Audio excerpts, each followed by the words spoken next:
안녕하십니까, 닥터 비트맨입니다. 네, 일단 코인 마켓캡에서 가격을 한번 보고 가도록 하겠습니다.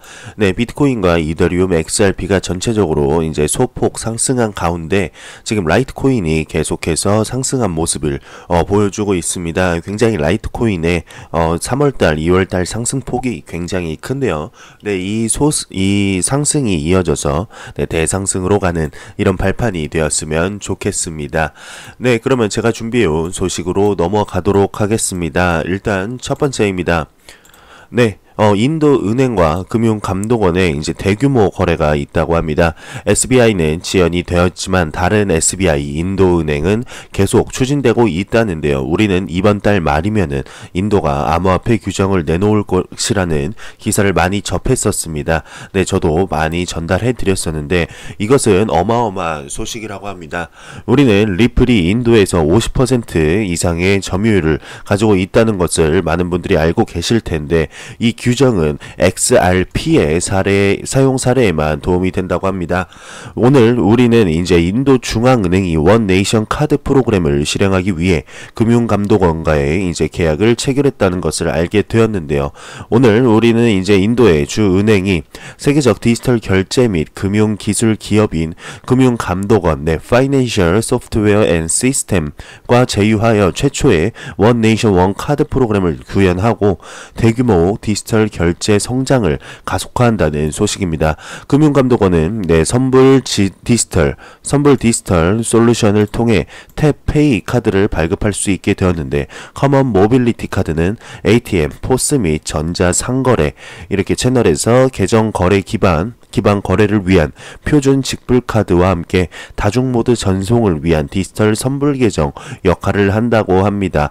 금감원장은 소매결제 은행이 이제 인도카드 발행 시장에서의 70% 시장 점유율을 기록하고 있다며 이 시스템은 PCI DSS 3.2를 준수하며 은행의 보안 지침에 따라 구성된 정교한 보안 모듈을 지원한다고 합니다.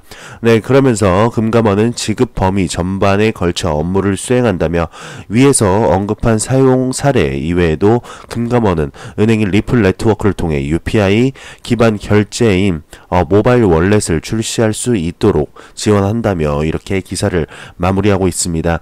네, 정말 XRP, 리플에 관한 소식이 매일매일 끊이지 않고 나온다는 게 굉장히 신기합니다. 정말 하루가 멀다 하고 이렇게 사업이 확장되는 것을 확인을 할 수가 있고 굉장히 많은 파트너십을 지금 한 250개 파트너십을 가지고 있기 때문에 250개 중에서 한 개의 기업에서만 좋은 소식이 나와도 리플 XRP의 파트너십이 점점 확장해 나가는 이런 지금 네트워크를 이미 구축해 놨습니다. 앞으로 점점 더 커지겠죠. 네, 한번 보겠습니다. 2019년 리플 XRP가 얼마나 성장을 하게 될지, 사업 규모가 얼마나 확장이 되게 될지 한번 같이 지켜보도록 하죠. 네, 다음 소식입니다.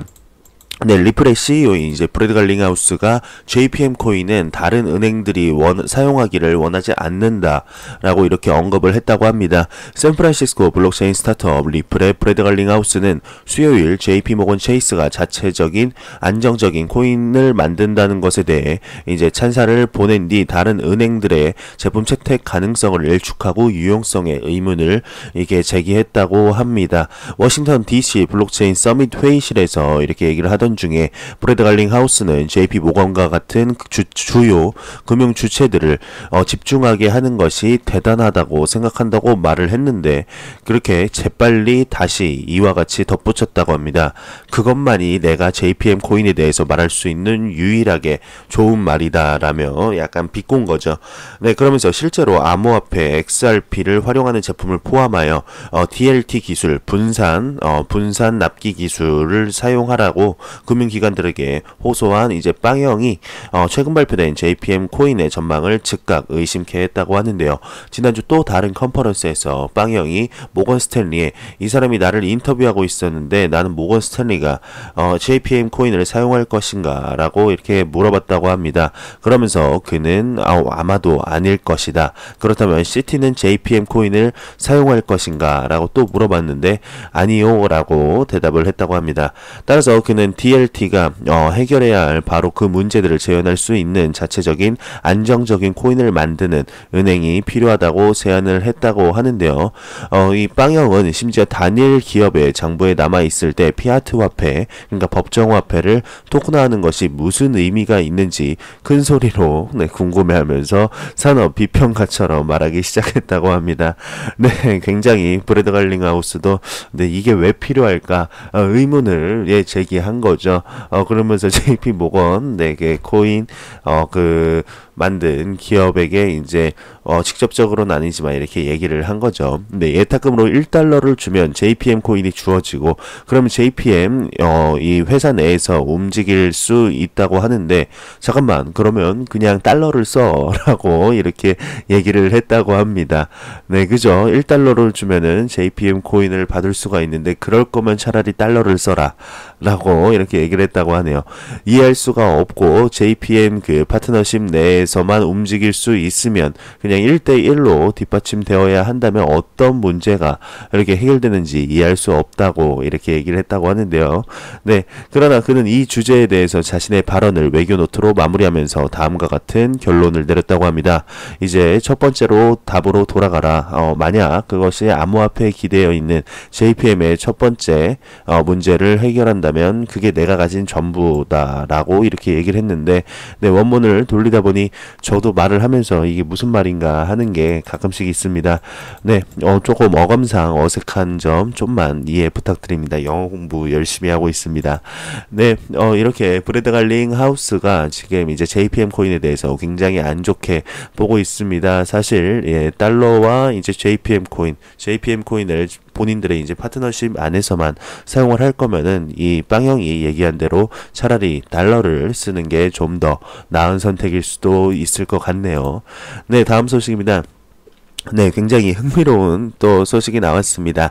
도쿄에 이제 핫한, 굉장히 이렇게 사람들로 북적북적거리는 나이트클럽 4곳에서 이렇게 비트코인 캐시를 서비스로 받는다고 합니다. 그러니까 서비스로 받는 게 비트코인 캐시로 받는 게 아니고 이렇게 서비스 이용에 비트코인 캐시를 지불할 수 있다라는 이런 기사인데요.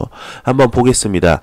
1번은 현재 비트코인 캐시에서 이제 상인을 접수한 세 번째로 밀도가 높은 지역이라고 얘기를 하면서 이번 주에 열정적인 비트코인 캐시 지지자가 도쿄에 본사를 둔 고급 라운지 이렇게 매조 소유자들에게 도쿄 지역에 있는 세 곳의 더 인기 있는 나이트클럽에서 비트코인 캐시를 받아들이도록 이렇게 설득을 했습니다.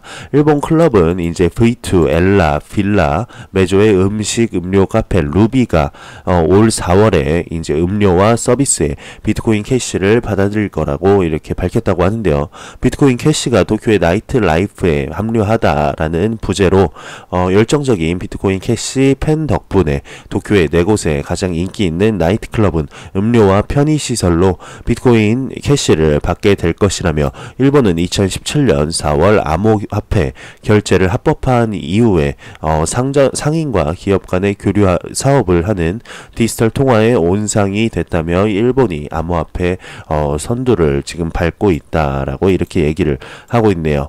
네, 뭐 같은 내용입니다. 그러면서 우리는 도쿄의 가장 큰 클럽들 중 몇몇이 비트코인 캐시 지급받는 것을 보고 정말 흥분이 된다라고 이렇게 토론에서 말을 했다고 하고, 도쿄에 오면은 비트코인 캐시를 사용하고 싶어하고 나이트클럽에도 가고 싶은 외국인 관광객들에게 좋을 것이다 라고 이렇게 얘기를 하면서 일본에서 지금 암호화폐 사용 사례가 점점 늘어나는 것을 확인할 수 있습니다. 근데 정말 일본 같은 경우에는 제가 봤을 땐 미국보다 더욱더 열심히 노력을 하고 있지 않나 싶습니다. 네, 참 아쉽기도 한데요. 네, 이웃 나라인 일본 쪽에서는 굉장히 암호화폐에 대해서 선점을 하려고 노력을 하고 이렇게 하고 있는데, 우리나라랑 너무나 대조가 되기 때문에 마치 흑과 백 마냥 이렇게 굉장히 그냥 대놓고 이렇게 대조적으로 비교가 됩니다. 우리나라는 암호화폐를 아예 이제 취급을 하지 않으려고 하고 있는데, 정말 나중에 정말 한 5년 뒤, 짧게는 5년 뒤, 길게 보면 한 10년 뒤쯤에 정말 땅을 치고 후회하게 되지 않을까 싶을 정도로 아예 받아들이려고 노력을 하지 않는 모습이 정말 마음이 아플 뿐입니다. 이런 액션이라도 좀 취해주기를 바라봅니다. 네, 다음 소식입니다. 이스라엘 증권국이 암호화폐 증권법을 적용했다는 소식입니다. 디지털 경제 전문 미디어 파이낸스 매그네이츠에 따르게 되면 이스라엘 증권국이 지난 2017년 설립한 자문위원회가 암호화폐 규제 관련 최종 보고서를 6일 제출한 것으로 나타났다고 하는데요. 해당 보고서에 따르게 되면 이스라엘 증권국은 암호화폐 취급에 이스라엘 증권법을 적용하고 암호화폐 업계 이용자가 지불하는 모든 수수료 및 비용 등을 공개하도록 한다는 방침인데요. 이와 관련해 아나트 게타 ISA 회장은 변동성이 심한 암호화폐 업계에는 투자자들을 보호하기 위해 엄격하고 지속적인 규제가 필요하다며 규제와 혁신의 균형을 유지해야 한다고 설명을 했다고 합니다. 네, 이렇게 이스라엘에서도 노력을 하려고 하죠. 참 아쉽습니다. 네. 다음 소식입니다. 트론 창업자가 BTT 보상 기반 SNS 서비스를 준비 중이라고 하는데요. 저스틴 선 트론 창업자가 바이낸스 텔레그램 커뮤니티에서 트론은 현재 BTT 기반의 SNS 서비스를 개발하고 있다며 해당 서비스를 통해 이용자들의 자신들의 컨텐츠를 업로드하고 수익을 얻을 수 있다고 설명했다고 합니다. 그는 또한 이들은 팔로워 또는 좋아요를 통해서 다양한 수익을 만들어낼 수 있다고 덧붙였다고 하는데요. 네, 관심이 있으신 분들은 좀 더 알아보시면 될 것 같습니다. 네, 마지막 소식입니다. DX 익스체인지가 토큰화 ETF 상품을 출시했다고 합니다. 암호화폐 전문 미디어 코인텔레그래프에 따르게 되면 에스토니아 소재 암호화폐 거래소 DX 익스체인지는 이제 토큰화한 상장 지수 펀드 ETF 상품을 추가했다고 밝혔다고 하는데, 미디어에 따르게 되면 해당 서비스는 미국 증시의 3대 지수 SPY, QQQ, 네, 그러면서 DIA 등 유명 지수를 1:1 비율로 토큰화해 암호화폐를 통한 거래를 제공하게 된다고 합니다. 또한 해당 상품은 EU 금융상품 투자 지침을 모두 준수하고 있다는 게 거래소 측의 설명인데요.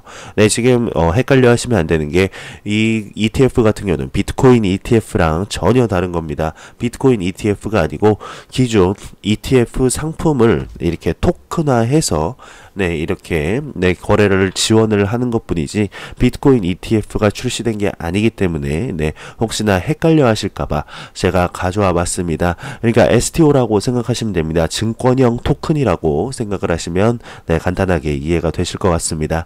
네, 제가 준비해온 소식은 여기까지입니다. 영상이 도움이 되셨다면 구독과 좋아요 그리고 광고 한 편만 처음부터 끝까지 시청해 주시기 바랍니다. 이 채널은 오직 광고 수익으로 운영이 되게 됩니다. 네, 진짜 매 영상 미세먼지에 대해서 얘기를 안 하고 싶은데 미세먼지가 너무나 심각할 정도로 심각합니다. 항상 마스크 준비하시고 이렇게 나가시길 바라면서 저는 다음 영상으로 찾아뵙도록 하겠습니다. 항상 영상 시청해주시는 시청자분들, 구독자분들, 댓글 달아주시고 응원해주시는 이제 모든 분들 한 분 한 분 다 기억하고 있습니다. 항상 감사하고 저는 다음 영상으로 뵙겠습니다. 지금까지 닥터 비트맨이었습니다.